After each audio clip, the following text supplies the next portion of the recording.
Y esto es A medias. otro episodio histórico, Ricardo. Claro, porque la actualidad está sin palabras. Está en Patreon. Está en Patreon. ¿Por qué? Porque queremos seguir vivos y libres. Vivos y libres, como dice mi amigo Ricardo. Cuesta mucho poder hablar de actualidad en estos momentos desde Venezuela. Pero en patreon.com/amediaspodcast pueden ver los episodios de actualidad. No es porque les queramos cobrar, es porque queremos preservar nuestra libertad. Nuestra libertad y nuestra vida. ¿Sabéis qué le está diciendo a Ricardo? Y nuestros pasaportes. Y nuestra voz y nuestros pasaportes. Le está diciendo a Ricardo que parece que me siento como cuando empezamos el podcast. Ay, sí, que no teníamos temas Porque, para hablar. o sea, cuando nosotros empezamos el podcast, si ustedes ven esos temas, era como que en ese momento nadie estaba hablando de política. O sea, literalmente estábamos en Venezuela se arregló. Ujú. Y en ese tiempo nos costaba mucho buscar un tema, porque era como que, Dios mío, ¿qué vamos a hablar? Que la gente Sí. vea. Y estamos en la misma verga ahorita. O sea, estamos Sí. en lo mismo, Pero, tratando de ver cómo decir cosas sin decirlas. Ajá, cómo tratar de hablar de lo que está pasando sin hablarlo directamente. Entonces, hoy hemos escogido un tema a raíz de la fecha pues histórica que se celebra cada año, que es el 12 de octubre. A pesar de que no vamos a hablar del 12 de octubre, vamos a hablar de algo que ocurre a raíz de las fechas históricas, que es el revisionismo histórico o la falsificación manipulada de la historia para enmarcarla dentro de un dogma o doctrina ideológica para el gobernante de turno. Yo tengo una definición que me gusta, porque lo busqué en internet con varios autores y mi inteligencia artificial me lo resumió. Me encanta. Que viva la inteligencia Que artificial. viva la inteligencia artificial y que viva mi pixel. Que por cierto, hay que tenerle cuidado, porque a veces la inteligencia artificial se equivoca. Bueno, es que es como, al final yo creo que uno lo que le hace es el trabajo más fácil, pero uno tiene que utilizar su cabeza. Igual uno tiene que discernir entre fuentes. Exacto. Solo que la inteligencia artificial te las pone las 4 ahí, entonces tú lo que vas es a verificar que eso sea real. Entonces, el revisionismo histórico es la revisión de fuentes históricas con el objetivo de reinterpretarlas, ya sea con una perspectiva diferente o con nuevos datos. Ujú. Puede ser un proceso académico legítimo Ujú. o tener un uso peyorativo. O sea, vos podéis buscar datos y sacátelo de donde sea. Si es un proceso legítimo, es porque hay personas con base, personas con credenciales que lo hacen con un objetivo positivo para la sociedad. Y puede ser un método historiográfico. Es decir, Exacto. tú puedes revisar un periodo de la historia buscando nuevas fuentes que antes no se habían revisado y bueno, capaz cambia lo que se Que pensaba incluso de aquí dice, esa época. en el ámbito académico, Ajá. el revisionismo histórico es un proceso necesario y común para desarrollar y perfeccionar el registro histórico. Ujú. Se basa en la idea de que los historiadores o el público general tienen una forma de entender un acontecimiento histórico que se puede poner en duda. Ujú. O sea, es como, mira, vamos a revisar esto, vamos a ver si le damos otra connotación, si tenemos Ok. otros datos. O sea, es de una manera académica. Y tenemos un revisionismo histórico que no es académico o pseudocientífico y se caracteriza por el uso político de la historia y por no respetar la neutralidad y el espíritu crítico, Ujú. que es de lo que vamos a hablar hoy. Sí, es más, en ciencias de la comunicación se le llama framing, Ajá. que es buscar, digamos, el encuadre donde quepan las versiones de la realidad que me convienen a mí, ¿no? Y eso se ha hecho mucho en los gobiernos, tanto autoritarios como democráticos, Sí. pero los autoritarios lo usan más y sobre todo los que tienen vocación totalitaria. Y de eso vamos a hablar del caso de Venezuela, que tenemos acá un excelente texto de Manuel Caballero que voy a ir citando más adelante. Pero también vamos a hablar de otros periodos de la historia como Stalin, Hitler. Bueno, entre otros. vamos a mencionar por arribita a Stalin y a Hitler porque siento que son como... Todo el mundo los menciona. Sí, pero es Y- importante. Sí, es importante, pero yo me enfoqué en la Rusia de ahora, Mm, que me pareció muy interesante porque es la manera en la que están reinterpretando la historia desde la invasión de Ucrania. ujú. Eso fue en 2022. 22. Hace 2 años. El 24 de febrero de 2022. Y la gente los que hablan de eso, o sea, los autores dicen que Putin está tratando, o prácticamente la realidad rusa es un antes y un después de la invasión de Ucrania. Y que todo lo que ha hecho y lo que está haciendo en este momento es para justificar la invasión a Ucrania, pero no es como que, bueno, lo tenemos porque vamos a tener plata, sino que va mucho más allá en valores y cultura rusa. O sea, se va a lo último, como al core del sentimiento ruso para que justifiquen la guerra y cualquier cosa bélica con el objetivo de pensar que Rusia es lo mejor del mundo y que es un casi que existencial ganar la guerra. Y que la guerra ni siquiera la empezó Rusia, sino que lo empezaron ellos muchos años allá y que ellos lo que tenían que recuperarla. O sea, ellos siguieron la guerra y que Rusia no empieza guerra, sino que las termina. Ah, imagínate. O sea, que la invasión que ellos decidieron hacer no fue una invasión. Fue No. como que la Retaliación. conclusión. Sí. Y que de están algo buscando que ya estaba- terminarla. Ah, Y que incluso los rusos que están dentro de Ucrania que no apoyan la invasión son personas que están ideologizadas o que están dentro o que la manipularon los valores de Occidente y la prensa de Occidente. Mm. Porque me da risa que en algún momento, que me dio risa, cuando estaba leyendo al respecto, porque hablaban de que los valores rusos, que se llaman de los valores rusos y el respeto a los derechos humanos, como que enmarcado en los valores rusos. O sea, los derechos humanos son lo que digan Rusia, no los derechos humanos en general. Ajá, no son los derechos humanos de la Declaración Universal, sino enmarcados en lo que necesita Rusia. Porque eso es occidental. Y todo Occidente desde los inicios ha estado en contra de Rusia. Y que Rusia Claro, tiene que porque- mantenerse fiel a sus valores y no dejar que toda Claro. la influencia occidental llegue a ellos. Y él lo apoyan la Iglesia Ortodoxa, lo apoyan muchos académicos, lo apoyan los que están en situaciones de poder e incluso los historiadores no pueden criticar o estar en contra de la invasión de Ucrania o cualquier cosa que esté pasando con Ucrania, ni la parte bélica, porque pueden hasta, o sea, tipo, pueden tener consecuencias penales. ¿En al serio? respecto. Nadie puede hablar de que ni siquiera le dicen guerra, no le dicen que es una guerra, le dicen que es la operación especial. No, operación militar especial. Operación Sí, es verdad. militar Sí, especial. he escuchado.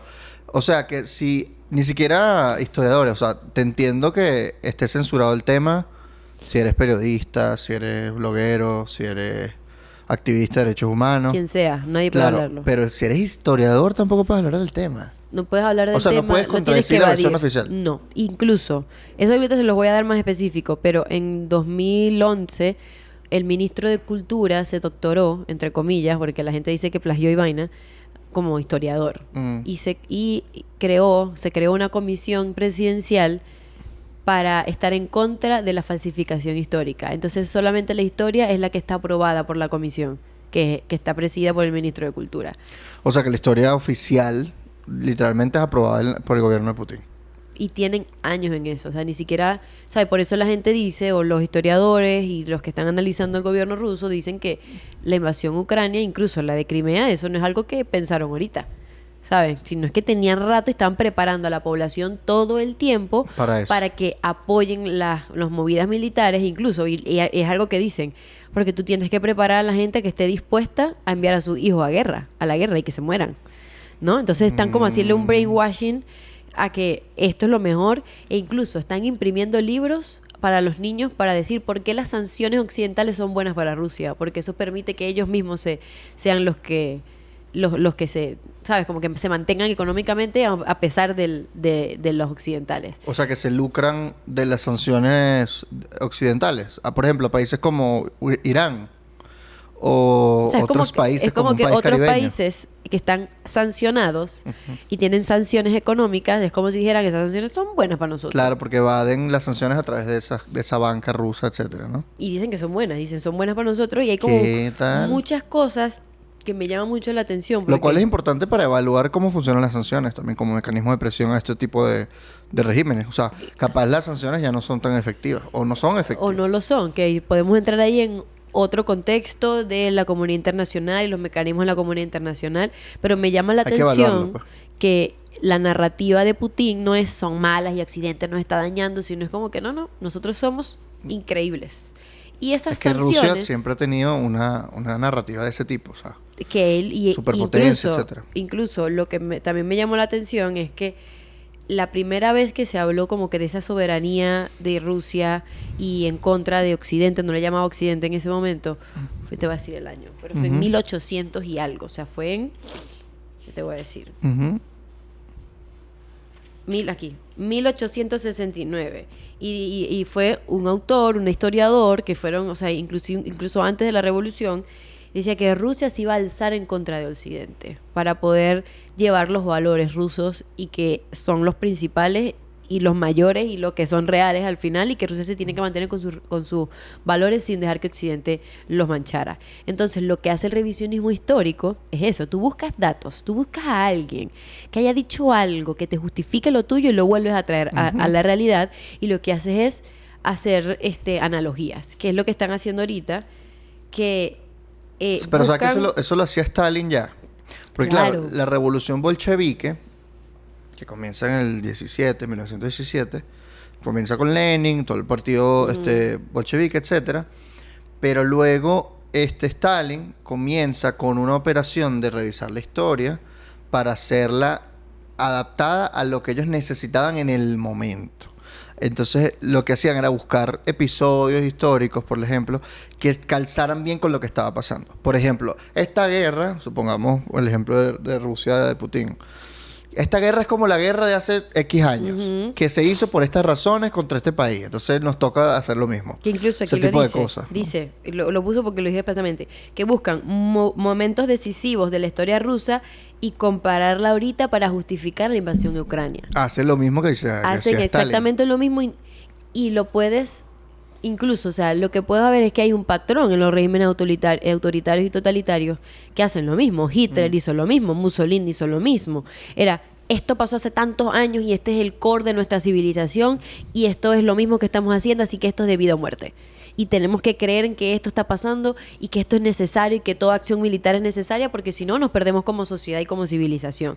Imagínate. Entonces, lo que hacen es como enaltecer cualquier esfuerzo bélico y que la guerra es vital para Rusia. O sea, la guerra es importante, a pesar de que no la llamen como guerra, ¿no? Y que hay como... exacto. Es una operación que al final es lo mismo que la narrativa es importante. Es lo mismo que hacía Hitler con el Holocausto. O sea, y no decía que estaban matando judíos. No, era la solución final, ¿no? Era para que sea más fácil de digerir en la cabeza. Y además dentro de la misma narrativa de ese momento, que era no solamente era manipulación histórica, sino también era propaganda con fines totalitarios y con fines de aniquilación. Al final creo que uno está al lado de la otra. Genocida, ¿no? Sí, pero esa propaganda con fines genocidas, o sea, Hitler ya había pronunciado varios años antes que ellos no se iban a detener hasta la aniquilación total de la raza judía en Europa. O sea, ellos habían dicho eso, él había dicho eso expresamente. Nadie se imaginó lo del Holocausto hasta que termina la guerra y descubren estos campos de concentración. Que sabéis que algo que me llama la atención mientras estoy viendo eso es que muchas veces la comunidad internacional o los gobiernos occidentales, democráticos, como le quieran llamar, no le creen a esa persona o a ese gobierno que va a hacer lo que está diciendo. O sea, como que... Piensa que es retórica. Piensa que es retórica, porque mucha gente dice, yo no creo, o sea, tipo que... No vale, yo no creo. Yo no creo. ¿Cómo Rusia va a invadir Ucrania si eso va a ser tan o sea, va a ser muy chimbo y va a afectar a su economía, a su sociedad? ¿Cómo lo van a mantener en una guerra prolongada? Ahí está. ¿Sabes? Es como que lo hicieron. ¿Qué decían de Hitler? Como Hitler empezó en la Segunda Guerra Mundial, tácata, invadió Polonia. Que ya había invadido otros, pero dijo, bueno, no va a llegar tan lejos. Pácata, invadió Polonia. O sea, y ahí empieza la Segunda Guerra Mundial. Y yo creo pero ya que... había invadido Austria y invadió Austria Checa. y Checoslovaquia, que ya no existe la República Checa. Entonces, como... hay que prestarle atención a la narrativa y al discurso de los autócratas, porque ahí viene su pensamiento. Y quizás, por ejemplo, en 2010, ¿quién iba a pensar que 10 años después o 12 años después iban a invadir Ucrania? ¿No? Sí. Pero en ese momento ya se estaba creando un revisionismo, o sea, se estaba haciendo el revisionismo histórico con fines políticos para ir moldeando y como pavimentando el terreno de la población para que cuando eso pase no los tome de sorpresa y no haya backlash en la población. Claro, que incluso, no se resista y básicamente colapse. Ahorita siguen, o sea, no quiere decir que no haya disidencia, no quiere decir que no haya gente que esté en contra, sino lo que hacen es tratar de callarlos, aplastarlos. O sea, la televisión nacional no lo puede hacer, hay muy pocos medios independientes, o sea, lo que hace cualquier gobierno autoritario, ¿no? Claro. Como que no hables de lo malo, tipo, tienes que hablar con mi narrativa. Pero al final es como 1, 2, 3, 4, siguen el mismo librito y tratan de modificar la historia con el fin de generar una identidad nueva. ¿Sabes? Es como que al final te están manipulando tu cultura y tú te identificas con otra manera y tú crees que ese momento histórico eres tú y es tu cultura y no es la que el autócrata está queriendo que pienses, que al final son con fines políticos. Claro.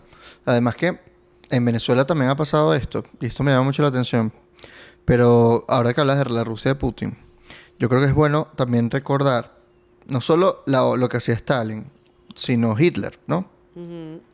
Y porque hay dos vertientes de la falsificación. Está, según Manuel Caballero, él las califica como la vertiente autoritaria y la que tiene vocación totalitaria.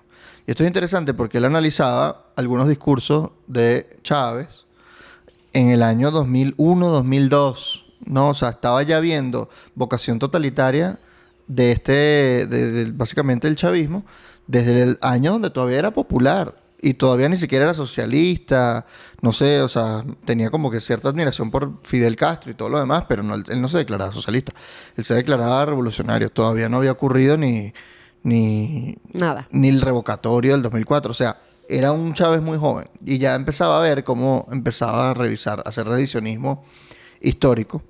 Y más que eso le llamaba ignorante de la historia. O sea, ese ensayo es bastante curioso porque uno dice, coño, que con la libertad con la que se expresaban, ¿vale? En la prensa nacional, pues estos eran ensayos que salían en prensa. En prensa. Ujú, claro, muchos de estos son Ay, yo me ensayos de acuerdo artículos de cuando prensa. cuando yo abría la prensa y veía Claro. columnas. Creo que la Marca siempre tenía una, ¿no? Sí, la Yo editorial leía. de Tal Cual. Yo la leía. Todos los viernes. El golpe de Hitler es interesante como revisionismo histórico, lo dice Caballero. Un golpe Porque al Parlamento. Hitler hace un golpe en 1923 en una cervecería. Un golpe Ajá, muy que fue muy wirchísimo. o sea, la machimberre total. Fue wirchísimo. Fue como que, bueno, pegó unos gritos, alguien llegó hecho unos tiros y agarraron al gobierno y que, pero tú ¿qué estás haciendo? No, usted tiene que renunciar. Y de repente llega la policía y que este peo y sale corriendo, ¿no? Y lo meten preso, es cuando lo meten Ahí preso. lo meten preso. Pero lo que dice lo interesante es que todos los años, durante la Alemania nazi, se celebraba esa fecha del golpe fallido como una victoria, ¿no? Y destacando la jefatura suprema de Hitler, a pesar de que él salió corriendo y fue el primero en buscar refugio. Pero imagínate, un golpe fallido que celebran como victoria. No fue un 4 de febrero de 1923, no. ¿Ok?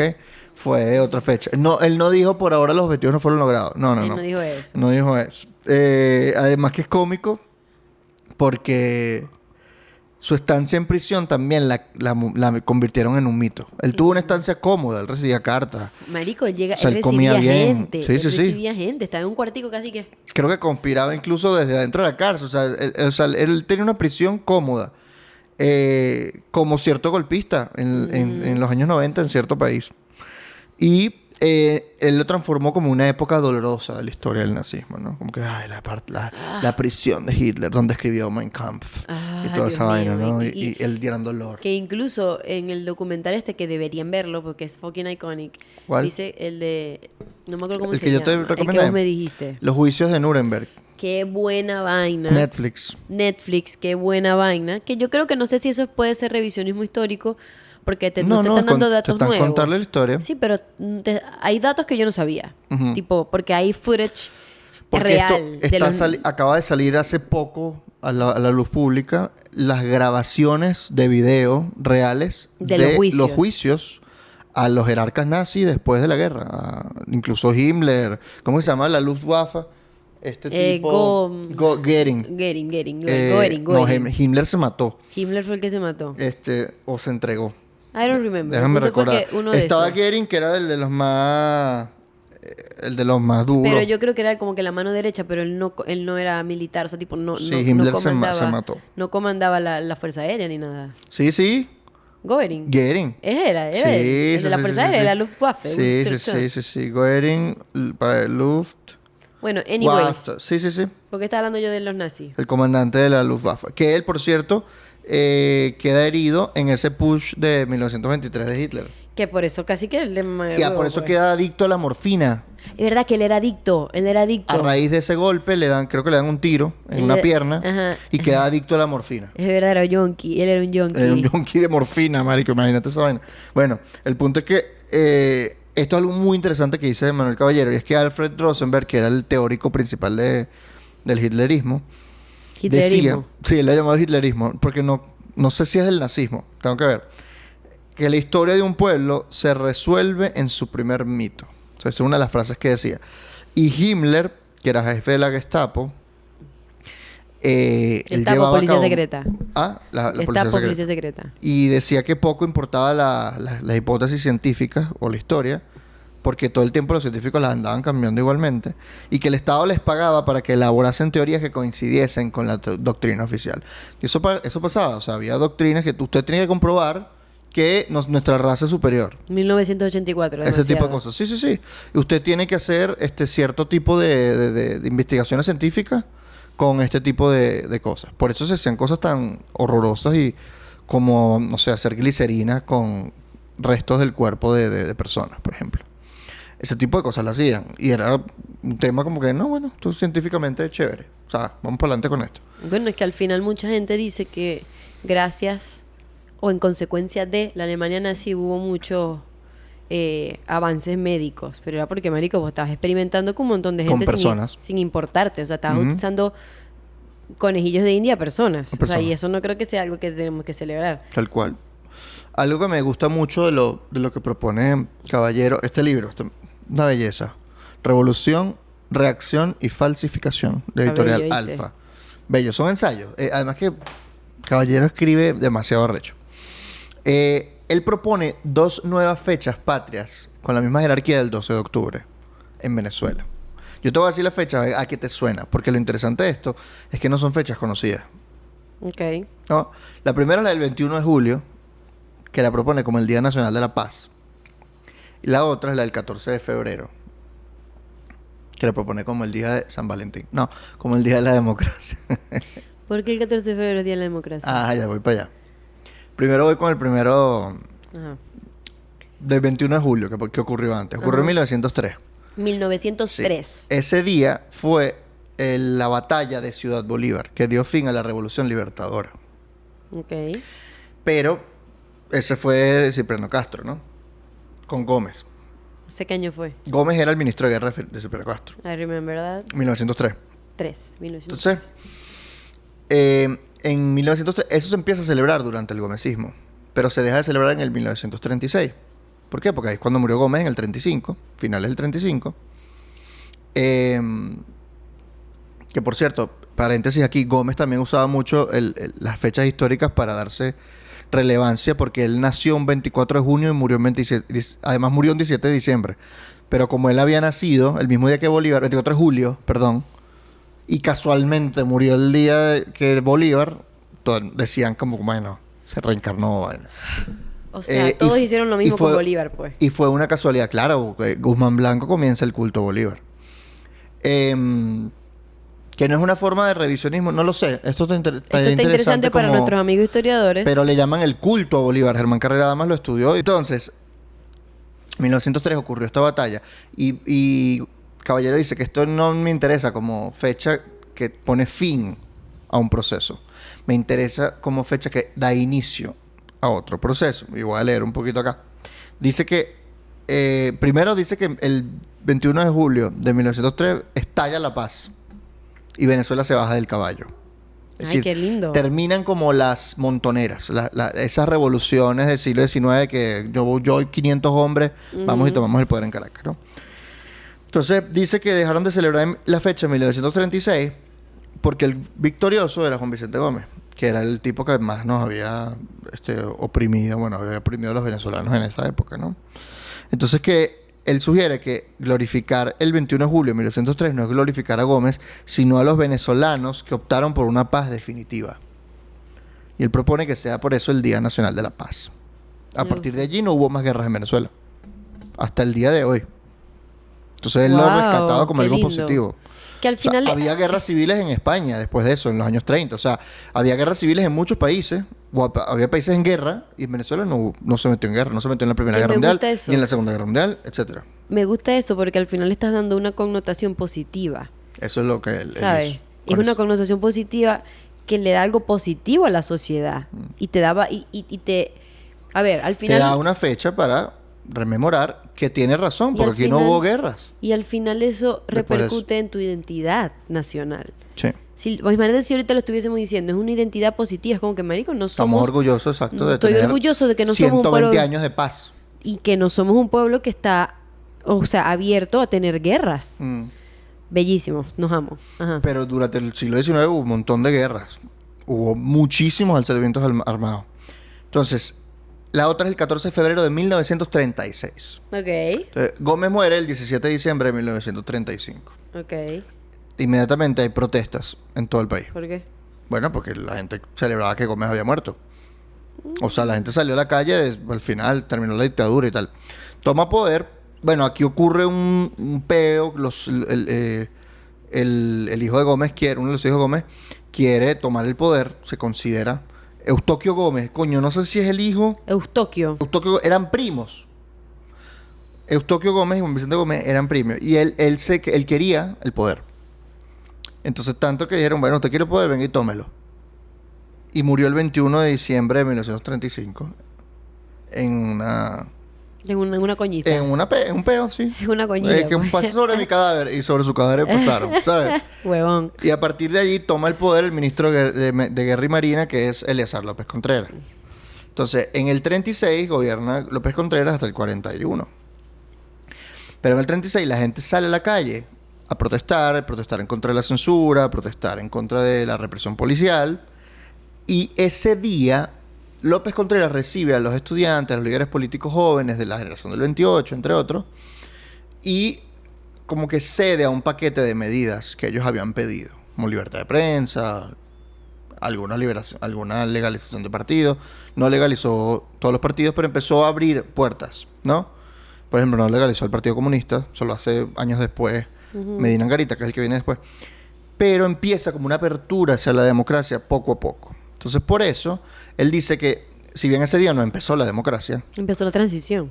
Él dice que nació la mentalidad democrática del pueblo venezolano. El 14 de febrero Ahí de se expresó de una manera 1936. masiva. Ahí la gente salió a la calle, o sea, llegaron a Miraflores, bueno, la casa de gobierno en ese momento,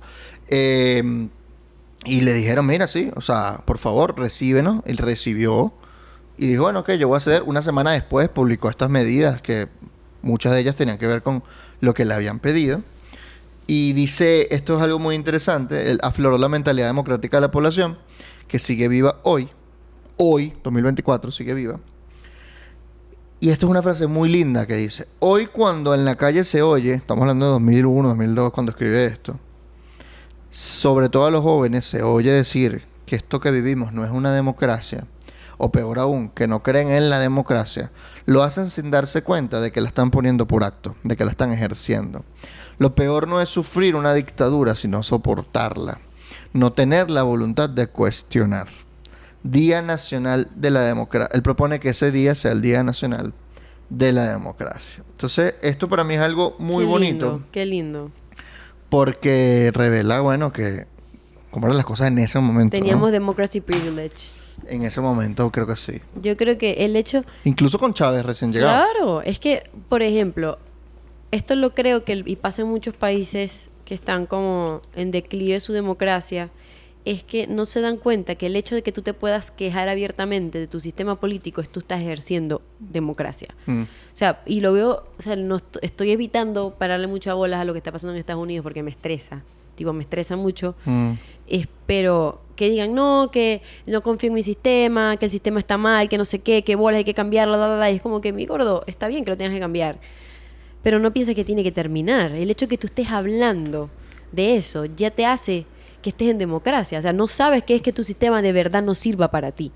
No lo sabes. Entonces, ahí le dan paso a gente que te promete otras cosas, que tienen un discurso que no respeta valores democráticos y que al final no les creen. Dicen, no, es pura retórica. Eso es retórica de campaña, bebé. Claro, totalmente. Y bueno, eso es en el caso de una democracia. Pero en el caso venezolano, que esto es lo que me llama mucho la atención, que ya Caballero veía que allá había una vocación totalitaria, porque empieza a analizar los discursos de Chávez desde el 2 de febrero de 1999. Es decir, el día de la toma de posesión. Que quizás él ni siquiera... Yo creo que esto me llama la atención porque eso también lo dijeron de Putin. Es que hay momentos en el que Putin hablaba y él todavía no tenía su ideología clara, no tenía exactamente lo que quería hacer, pero ya los hints que daban era que, papi, tú quieres tener el control ilimitado. Ujú. Tú no tienes en tu cabeza el valor de separación de poderes, de... No lo tienes. Y a pesar de que que él conscientemente quizás no lo sabía. Bueno, o capaz sí lo sabía. O capaz, sí. Y consideraba que occidentalmente la separación de poder es una tontería, por ejemplo. Ujú. Que un hombre poderoso que lo pueda todo, que tenga la razón, es lo que necesita un país, un pueblo, qué sé yo. Cuando... Mano, no. ¿Sabes? A pesar de que haga cosas que tú piensas que son buenas. A pesar de que... Es que nadie se cree malo el villano de la historia. No, Todo el mundo se verdad. cree el héroe de la historia. Pero tú puedes hacer mucho daño siendo el héroe de la historia. ¿Me explico? Para ti. Para ti y para los demás. Aquí hay algo interesante. Otra cosa de las que decía de Hitler es que Hitler quiso construir un arco del triunfo más grande que el de Francia. Porque tú sabes que Francia, todo el nazismo se funda también en la idea, más allá de lo racista, de que la raza aria es superior, de que la raza judía es la que... ajá. Exacto, ha destruido a Europa y destruyó a Alemania porque Alemania perdió la Gran Guerra, la Primera Guerra Mundial, contra Francia. Y además los humillaron, etc. El Tratado de Versalles, bla. Y él era soldado en la Primera Guerra. Entonces, eso para él fue una humillación muy grande, que él siempre le dolió. Y él quería hacer un arco del triunfo de la Gran Guerra, que fue la que Alemania perdió. O sea, imagínate lo absurdo que iba a ser un arco del triunfo de una guerra que perdieron, donde estuvieran todos los nombres de los soldados muertos en ese arco, y que fuera más grande que el arco del triunfo de ¿Y qué pasó París. con eso? No lo hizo, afortunadamente. Afortunadamente. Pero imagínate lo que decía Caballero. Todo eso si hubiese sido una mente trastocada. Al final sí lo fue. Claro. Era una mente claro. realmente Pero estaba- sociópata, ¿no? Ya. Stalin dice que él pasó a falsificar no solo la historia de su país, sino la historia universal. E incluso empezaron, esto es algo que se sabe mucho, que empezaron a manipular las fotos donde salían sus rivales y los empezaron a borrar. No, y sabéis que también hacían, Ajá. que me acordé que Stalin lo hacía, o que Stalin como que no era tan alto. Ah, y lo hacen más alto. Y O sea, ellos inventaron el Photoshop. Y metieron Photoshop, incluso cuando hacían sus rivales o cuando estaban, por ejemplo, al lado de Lenin, que lo ponían. Lo ponían a él más frente, Lenin más bajito, como para que él se vea más Claro. grande en las fotos. Y dije que, marico, o sea... No se habrá puesto el huevo más grande. Yo conozco a alguien que se pone el huevo grande en yo Photoshop. yo No creo sé. que capaz lo hacía. Capaz, Stalin. No sé. Por ejemplo, también pasó con las ciudades. San Petersburgo, luego fue Leningrado. Leningrado. Y luego fue Stalingrado. Qué wirchedad. Claro, pero que es una manera de cambiar la historia, justamente para que se adapte. Bueno, aquí, a tu presente. aquí cambiaron la bandera y el... Por eso lo traemos. O sea, aquí cambiaron los símbolos patrios. Cambiaron, creo que el himno de Caracas. Si mal I don't no know, recuerdo. Eso no me acuerdo. Cambiaron el nombre del estado Vargas por el estado La Guaira. El nombre de la autopista Francisco Fajardo. Que ahora se llama Gran Cacique Guacaipuro, Guacaipuro. jefe de jefes. Que Ajá. cuando lo dice Google Maps, se enreda ella misma. Sí, Gran Cacique Guacaipuro, Guacaipuro, jefe de jefe. Y yo ni que... Recalculando. Volvamos al pasado. Y eso. Y bueno, se la cambiaron al Ávila. El Ávila no se llama el Guarela Ávila. Repano. El 12 de octubre ahora no es el día de la raza o el día del descubrimiento de América, es el día de la resistencia indígena. Y si viene una gente para tu casa, ¿de bola que te vas a resistir? Sí, pero no, O igual sea, no ganaste. No, eso sí, la resistencia. O sea, sí, yo me resisto, me mataron, sí, pero es el día que se resistieron. Es exactamente eso, es poner una derrota como si fuera una victoria. Tú estás manipulando. Además, tú eres hijo de todas esas mestizajes, tú no eres hijo de los indios. Tú no eres un indio de pura cepa. Que si Tú eres vamos a hijo hablar de cómo tú tratan a eres los sambo. indios, a los indígenas aquí, bueno. Esa es la otra. Que si fueras tan defensor de los indígenas, no los Bueno. tendrías o sea, violando sus derechos humanos como hacen en la Amazonía, por ejemplo, en la Gran Sabana, en Canaima, etcétera. Para un montón de testimonios está SOS Orinoco, donde narran todos los crímenes ecológicos contra la Gran Sabana, contra el Canaima. Contra Canaima, exacto. Destruyendo una selva prácticamente virgen allí, con minería ilegal, entre otras cosas. Y sin contar los derechos humanos que violan repetidamente. Entonces el maquillaje de la historia es curioso porque sacaban, por ejemplo, a gente de las fotos donde no querían que estuvieran los rivales de Stalin, como Trotsky, ese tipo de cosas. Y los empezaron a eliminar. Es verdad. Los empezaron a eliminar de los libros de historia. Y esto me recuerda a lo que pasó, que incluso la falsificación de la historia termina siendo un chiste. Porque se creen las mentiras al punto de que no distinguen lo absurdo de lo real. Y esto fue lo que pasó con la portada del Chigüire Bipolar del 4 de febrero del 92, que termina en un libro de historia de educación primaria en De Venezuela. verdad, yo lo leí, yo lo tenía. Yo me acuerdo que estaba Ese en libro primaria. existe. Yo Yo me espero acuerdo que lo de- hayan sacado de circulación. Yo espero, pero son unos libros wirchos que lo regalaban, yo me acuerdo. Y me Pero recuerdo... los niños estudiaron con eso. Bueno, en mi colegio lo dieron, pero la verdad no lo utilizábamos. Simplemente era ley de que Pero te eso lo fue hace dieran. poco. Como que en tu colegio, tú eras adulta. Cállate, claro que no. Yo estaba en quinto año, en cuarto año. ¿Del colegio cuando eso pasó? Claro. ¿Cuántos años crees que tengo Eso yo? lo denunció Capriles, así que probablemente fue 2013, 2014, por ahí. Bueno, ¿y cuántos años tenía yo? Tenía 16 años. Dios santo. Yo tenía 16, yo estaba en el colegio. Wow. Y yo recuerdo el día que nos los Dios. dieron. Y creo que eran libros de bachillerato de camisa beige. ¿En serio? Creo, no me acuerdo, pero yo recuerdo el momento en que lo abrí y me Qué dio loco. risa porque la gente estaba hablando que era el Chigüiro bipolar y cuando yo lo estaba ahí, era una cosita así O sea, chiquita. ya tú conocías que era el Chigüire además. Claro. ¿Qué? Porque uno tenía Twitter. Qué Que me bola. acuerdo que en ese momento estaba el correo Guaire, ¿te acuerdas? Ya había Twitter, o sea que eso fue después del 2009, claro. Ya había Sí. Twitter que me acuerdo lo usaba en el BlackBerry. Qué bola. Que yo usaba Uber Social. Qué bola para que eso. estabas en el colegio en ese momento. No, ya yo Ay. estaba trabajando. Bueno, Ya papi, yo estaba vos- graduado. Vos me lleváis unos añitos, pa, 5 pa. añitos. Pero son no 5 podía haber años. estado graduado. Claro. Entonces yo estaba en quinto año. Sí, es probable. Es probable. Pero... Entonces, algo que me gusta de... Para irle leyendo unas cositas más ya antes de terminar, de Caballero, él dice que la falsificación histórica puede ser común a cualquier régimen, pero más a un autoritario. Porque esa falsificación proviene de la voluntad de imponer una ideología oficial única y obligatoria al conjunto de la sociedad, para hacerle entrar en un esquema, a la fuerza, en un esquema inamovible y dogmático. Entonces, esto es básicamente lo que busca este tipo de cambio de... que puede ser tan aparentemente inofensivo como cambiarle el nombre a una autopista. O cambiar la cabeza de un De un caballo. en un escudo.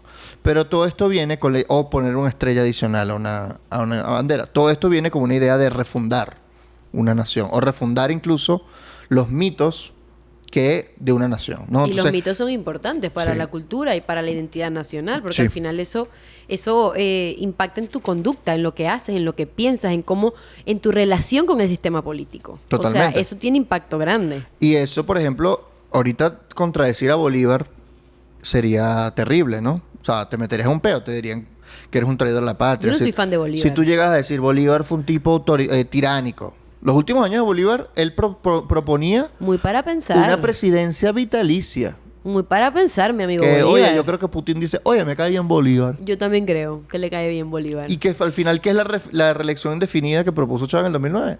O sea, por eso yo digo algo. El Bien culto a Bolívar. bolivariano. Yo el culto a Bolívar está para pensar. Es más, el culto a los próceres me parece chimbo. ¿Por qué? Porque eso no es cultura cívica, es cultura militar, es cultura bélica. Pero tiene que haber respeto por los próceres. Claro, respeto. Más no culto. Más no culto. O sea, tiene que haber fechas patrias, que se recuerde las fechas de nacimiento, que se recuerde las fechas de muerte, de defunción, Y normal. que haya plazas con sus nombres. Eso no hay peo. No hay El peo. problema, que haya calles, colegios, escuelas, liceos, hospitales con los nombres. Sí, estados, no me importa. Sin importar si han hecho cosas buenas o malas. Por ejemplo, Monagas tiene un nombre con su estado. Y Monagas no fue un tipo súper democrático, que digamos, ¿no? pero en ese momento pero nadie hablaba de Páez no Monagas. tiene un estado. Es que yo creo que eso también fue un error, ¿no? Tipo, Pero ¿sabes por qué? Porque ¿Por qué? a Páez está siempre denostado de la historia. Porque Páez fue el que le llevó la contraria a Bolívar con la Gran Colombia. Pero gracias a Páez somos venezolanos. ¿Qué tal? Si no fuese por Páez seríamos parce. Estaríamos hablando así en Caracas y seríamos una provincia más de Colombia. Bueno, no sé si me molesta en este Ah, momento. yo creo que sí. Yo no quiero ser Colombia del Este. Ok, Colombia del Este. No me gusta. Yo quiero ser venezolano. Me gusta ser venezolano. Y me gusta mi historia. Ahora, Páez es siempre el renegado, por no decir la palabra anterior que dije que me regañaron, de la historia.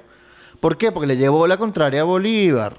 Y eso es algo que construyeron los historiadores, porque en el presente Páez era el líder, el jefe supremo de Venezuela. Tanto así que sigue siendo importante por los próximos 30, 40 años de su vida. Páez logra ser presidente y mantener orden en Venezuela. Bueno, no solo orden. Reimponer, por ejemplo, a Vargas. A pesar de que le dice, mira, ya yo hice mi presidencia, ahora se va a quedar Vargas, primer civil electo. Pero lo tumban y llega Páez a reponer y decir, verga, pero Vargas, No, qué molleja, Vargas vale. fue electo, Qué vale, pero molleja. tengo que venir yo a poner orden en esta vaina. Entonces, Páez, y todo el mundo dice, bueno, está bien, Páez, qué fastidio. Dale, pues, No nos gusta dale, Vargas. qué molleja. No, nos gusta La Guaira. Entonces Páez, coño, se convierte básicamente en el líder de Venezuela. Pero, Porque ve que yo no sabía esa verga. ajá, durante años. Al final Páez sí como que tiene un periodo medio tiránico, pero Páez nunca fue un tipo cruel ni nada por el estilo. Pero sí tuvo como una dictadurita por ahí al final. Bueno, pero, ¿qué espera ahí? Pero Páez fue un tipo que hay que respetarlo como tan... O sea, quizás no es al nivel de Bolívar, porque bueno, Bolívar tenía este genio militar, vamos a liberar toda América y tenía un... O sea, vámonos para Perú, ¿pero por dónde? Por lo frío. Coño, mano, Coño, pero Bolívar. somos llaneros. O sea, coño, queremos un quesito. Y Páez, coño, Bolívar, de verdad. Entonces, Páez, de verdad, merece estar un poquito abajo de Bolívar, quizás no a la misma altura. Pero coño, hay que reconocer. Pero tiene que haber un Estado Páez. ¿Ah? ¿Cómo no va a haber un Estado Páez? Está el Estado Bolívar, está el Estado Miranda, muy bien. Está el Estado Lara, No sé está el que Estado no Zulia. sé que no había pensado eso. No hay un Estado Páez. Yo no Hay iba a un pensar. municipio Páez ¿Dónde? en Yaracuy. Imagínate en Yaracuy. Ujú. Y además, ¿sabes por qué? ¿Por qué? Porque en Yaracuy, además hay una plaza Páez. Y también creo que hay uno en Portuguesa, porque él nació en Portuguesa, Ujú. cerca de Carigua. Pero en Yaracuy, a él lo mandaron a buscar una plata, tenía 17 años. La mamá, hijo, búscame una plata para allá. Entonces Páez va para allá y unos malandros lo van a atracar. A la reverga. Y Páez tiene una pistola de un solo tiro. Y le pegó un tiro al malandro. Y Páez le lanzó un tiro al malandro, le echó un tiro al malandro y el malandro quedó como parado y Páez dijo, me jodieron. Entonces como yo sentí que me iban a joder, mi acto por estar tan cagado fue agarrar mi espada, creo que un chuzo, una espada que tenía, un cuchillo, una vaina, y correr frente a los malandros. Y uno se cayó desplomado y los otros salieron corriendo. ¡Wow, padre! Entonces ahí Páez narra con mucho miedo. Dice, mira, eso es un momento de demasiado miedo en mi vida, pero es un momento de mucho valor, de mucha valentía. ¿No? Se defiende 3 tipos y se defiende de ellos porque él tenía una plata que tenía que llevar la mamá. O sea, él era como el cele en ese momento. de Él su era un mamá. cele. Él era un pago móvil andante, tenía que hacer una transferencia a la mamá. Hijo, vaya para Yaracuy a buscarme unos reales. Y pague con los reales y los malandros que lo van a robar y bueno, le dio un tiro. Verga, está bueno. Y por eso se llama Páez esa zona. ¿Tú qué crees? Está bueno. Tremendo Pero coño, cuento me yo acabas de siento que el dar. estado Guárico debería llamarse Estado Páez. O en algún Bueno. estado llanero. El estado portuguesa se pudiera Cuando llamar estemos en Estado Páez. democracia hacemos X. una verga. El punto es, y no lo digo por caudillismo, de hecho Páez era un caudillo. Pero al final no lo estás... O sea, estás haciendo para Sí, ¿no? reconocer algo de tu historia, pero sin rendirle culto a. Exacto. Y sin pensar que tu historia en 2024, cuando es totalmente distinto, se tiene que basar en gente que andaba a caballo, Sí. que tenían unos valores totalmente distintos. Incluso, por ejemplo, a mí me parece no sé si es revisionismo histórico o es no, una mirada de la historia buena, la de Estados Unidos. ¿Por qué? Porque es republicana. Ellos hablan de padres fundadores. Ellos fundaron la república. Ellos hicieron una constitución. Ellos hicieron un estado federal con estado de derecho. Entonces todo el mundo le rinde, no sé, no culto, pero ni siquiera es culto Bueno, porque no tienen es el eso. Mount Rushmore con Claro, las con las caras. Ajá. Y eso no está mal porque es simbología. Tú necesitas símbolos para tener tu identidad. Claro. Pero al final, ¿cuáles son los valores que te dan? República, libertad, individualismo. Ok, que tú lo puedas criticar la verga de pinga, pero eso es lo que se basa tu libertad, o sea, tu identidad. Y al final lo relacionan con libertad y ahí ven cómo lo van a manipular y cómo lo van a hacer, pero nadie lo critica. Totalmente. Saben qué es eso. Y son valores republicanos, son valores liberales, son valores democráticos. En Venezuela nos enseñan eso, a valorar más la república. O sea, casi no nos enseñan de la colonia, por ejemplo, el periodo colonial. De hecho, he escuchado últimamente que en las provincias de España, de la España imperial, de 1500 para acá, no hubo colonias, que hubo provincias. De hecho, la provincia de Venezuela era una provincia. Y que eso implicaba que no se les trataba como se les Chimbo. trataba a los colonizados de Francia, por ejemplo, Ok. los africanos o los colonizados de Holanda. Pero eso es un debate de si hubo colonia o no en la América hispana. Pero va por ahí el tema, ¿no? De cómo interpretas tú el pasado ahora. O sea, ¿hubo colonia o no hubo colonia? Y tú dirás, ¿por qué esto es importante? Bueno, porque es importante saber cómo nos trataba la península, ¿no? Y ya para ir cerrando, que es algo importante de los orígenes del chavismo, que tiene que ver con uno de los asesores de Chávez, que aquí lo recuerda Caballero, a mí se me había olvidado, es Norberto Ceresole, que era él lo llama un confeso antisemita, aunque él mismo se aclara antijudío. Same fucking shit, bitch. Claro, es lo mismo, pero bueno. Y que se inscribe dentro de la corriente historiográfica autocalificada de revisionista, que niega la verdad del holocausto. Autocalificada. Exacto. Niega la verdad del holocausto y atribuye su invención. Ahorita hay negacionistas del holocausto. Y que eso es ilegal, por ejemplo, en ilegal en Alemania. ¿Cómo tú vas a negar algo tan obvio? Exacto, y tan horroroso. Es como la gente que dice que la Tierra es plana. Esos son una especie de negacionismo. Pero eso es como estupidez. No, eso es estupidez. En cambio, los procesos históricos como lo del holocausto, que lo nieguen y que busquen, qué sé yo, no sé de dónde lo sacan. Si hay tanta gente que lo vivió y tanta gente que dice, bueno, mira, sí, yo estuve ahí. O sea, hay muchos testimonios de gente, hay Dios testigos. mío, tenés Auschwitz hecho. Claro. Podés ir a visitar los campos de concentración. Y las cámaras de gas las podés ir a ver. O sea, Claro. tampoco es como que... Yo lo supongo están que toda inventando. una conspiración que dice, no, se les inventaron después, o qué sé yo. O sea, pero el punto es que este revisionismo busca eso, busca incluso mentir sobre la historia, falsificarla, decir algo que no fue, que no existió, o decir que algo que existió nunca existió, ¿no? Entonces hay que tener cuidado con este tipo de discursos. Por eso es importante, bueno, conocer la historia, leerla críticamente, sin alabarla, ¿no? O sea, hay que conocer a Bolívar y hay que entenderlo y hay que valorarlo en su justa medida, porque bueno, fue el libertador, pero no hay que tratarlo como un semidios. Como un semidios. Ni Y como una creo que- religión. Y que eso pasa con todos, o sea, tipo con cualquier líder a este momento. Por ejemplo, yo no sé si los dije antes, pero tengo, tipo, no es una amiga, es una conocida, que fue a El Salvador y que los souvenirs eran fotos y escapularios y vaina con la cara de Bukele. No. Te lo juro por Dios. Escapularios.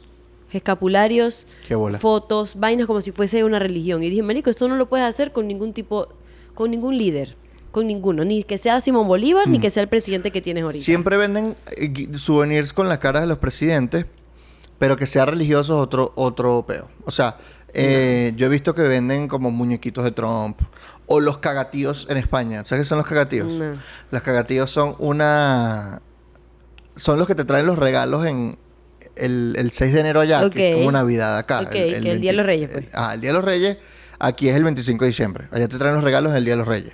Ay, Dios, qué ladilla. No el 25, que es el día que nace Jesús. Tiene más sentido si te pones a Y el pensar. cagatío es un tipo que está cagando y que caga los regalos. Entonces creo que tocan como unas vainas, como unos palos y hacen como unas canciones como que cagatío ven a no sé qué. Entonces venden los cagatíos con la cara de los jugadores de fútbol, con la cara de los presidentes, etcétera. Entonces tú ves cagatíos de Trump, de Messi, Qué de risa. Pero eso es Bukele, de distinto. Chávez. Es distinto porque es Exacto. distinto, no Es es iconografía pop. glorificándolo. No es glorificándolo. Eso. Entonces, ¿qué es lo que podemos concluir este episodio? No glorifiquen a nadie, conozcan la historia. Y que No glorifican la historia. no glorifiquen o sea, tipo, yo creo que hay cosas que hay que darle importancia, pero no glorificarlo y decir, wow, esto fue lo mejor que nos ha pasado. Porque siempre va a haber alguien que trate de decir que lo mejor que te pasó es otra cosa y lo traten de manipular. Y creo que yo me iría con una reflexión que también leí leyendo lo de Putin, es que todavía, o sea, pues como que a pesar de la propaganda, a pesar de toda la censura, a pesar de la represión, todavía hay voces disidentes y todavía hay gente diciendo no. No te creo. Y eso es, venimos otra vez a lo de vivir en la verdad. Uno sabe cuál es la verdad. Exacto. Uno lo sabe y lo siente, y a pesar de que te esté metiendo la mentira por todos lados, siempre va a haber una porción grande de la población que sepa y que sepa cuál es la realidad de lo que está pasando. Exacto. Entonces, ¿qué es lo mejor para, por ejemplo, tal vez que te toque escribir legalmente Estado de La Guaira y llamarlo Estado de La Guaira? ¿Qué es lo mejor que puedes hacer? Aprender sobre José María Vargas, por ejemplo. ¿Qué es lo mejor que puedes hacer sobre la historia de la bandera? Aprender por qué 7 o por qué 8 estrellas. y hacerte una opinión. Capaz estás de acuerdo con las 8 estrellas. Pero ¿por qué es que te gusta la de 7? Ni siquiera lo sabes. Solo porque es la que tenías. Es ¿Me verdad, explico? Entonces, es verdad. aprender sobre tu historia. Y eso es lo que mejor puedes hacer para desarrollar tu pensamiento crítico. Pero bueno, en conclusión, Quedamos a medias. con Ricardo Anchores. Yes, a medias de pantalones también. Eso. ¿Por qué? Porque bajé 2 kilos. Y está feliz. Porque fui para la nutricionista y me dijo, bajaste grasa, papá. Eso. Sí, ahora entrenar duro. Eso. Bueno, nos vemos en Patreon. En Patreon. Denle like, suscríbanse, vayan a Patreon, regálenos un café en Buy Me a Coffee, déjenos comentarios bonitos, no sean unos odiosos en los comentarios, que nosotros aquí estamos esforzándonos para dándoles un episodio. Por favor, ideas de episodios ahora que estamos, digamos, apretaditos. Que por cierto, los patroncitos nos dieron unas ideas ahorita. Sí. Unos bellos, los amo, patroncitos. Ustedes no saben, pero los quiero Únanse burda. Si quieren estar en nuestro chat de Patreon especial. Que es muy divertido. Es muy divertido y se comentan noticias, se comenta todo. Chao. Chao.